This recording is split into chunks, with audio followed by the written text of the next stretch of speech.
தினம்தோறும் விளக்கேற்ற நல்ல எண்ணெய் இதயம் நல்லெண்ணெய்.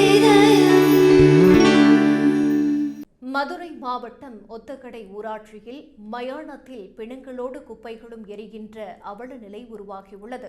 இங்கு 15 வார்டுகள் உள்ள நிலையில் வீடுகள், கடைகள், திருமண மண்டபங்கள், ஹோட்டல்கள் போன்ற இடங்களில் சேகரிக்கப்படும் குப்பைகள் மயானம் அருகே உள்ள திடக்கழிவு மேலாண்மை கிடங்கில் கொட்டி தரம் பிரித்து வருகின்றனர்.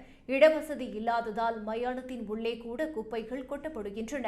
100க்கும் மேற்பட்ட வீடுகள் சுற்றியுள்ளதால் இப்பகுதி எப்போதும் துர்நாற்றம் வீசும் நிலைமைக்கு தள்ளப்பட்டுள்ளது.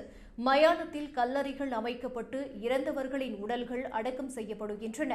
ஆனால் அதே கல்லறைகளின் மீது குப்பைகள் கொட்டப்படுவது பெரும் அதிர்ச்சியை ஏற்படுத்தியுள்ளது.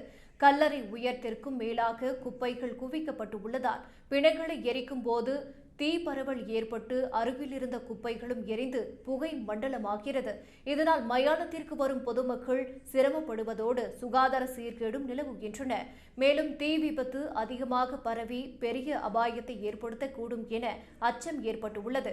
எனவே மயானத்தில் குப்பை கொட்டுவதை உடனடியாக நிறுத்தி சுகாதார பாதுகாப்பை உறுதி செய்ய ஊராட்சி மற்றும் மாவட்ட நிர்வாகம் அவசர நடவடிக்கை எடுக்க வேண்டும் என்று பொதுமக்கள் கோரிக்கை வைத்தனர்.